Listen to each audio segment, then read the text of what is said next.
Solapur Tuljapur Dharashiv railway मार्गाच्या एकूण 110 kilometre लांबीपैकी Dharashiv ते तुळजापूर या 41 किलोमीटर लांबीच्या रेल्वे लाईनच्या कामाची 487 कोटींची निविदा अंतिम झाली आहे।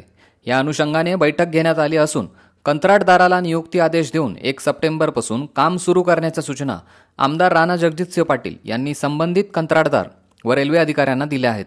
आमदार राणा जगजितसिंह पाटील यांच्या विनंतीवरून जिल्हाधिकारी डॉक्टर सचिन ओमासे यांनी रेल्वे मार्गाच्या कामाचा आढावा घेण्यासाठी रेल्वे विभागाचे अधिकारी व संबंधित कंत्राटदारांची बैठक बोलावली होती।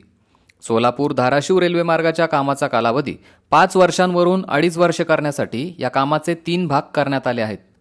पहिल्या भागाची निविदा अंतिम झाली असून दुसऱ्या भागाच्या निविदेची छाननी प्रक्रिया सुरू आहे।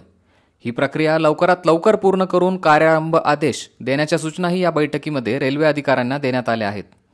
रेल्वे मार्गाचे काम विहित कालावधीत पूर्ण करण्यासाठी कालबद्ध कार्यक्रम निश्चित करून त्याचा बार चार्ट सादर करण्याच्या सूचना कंत्राटदाराला देण्यात आल्या आहेत। सुरुवातीचे 3 महिने प्रत्येक 15 दिवसांनी या कामाचा आढावा घेण्यात येणार आहे। नंतर दरमहा कामाच्या प्रगतीचा आढावा घेण्यात येणार आहे।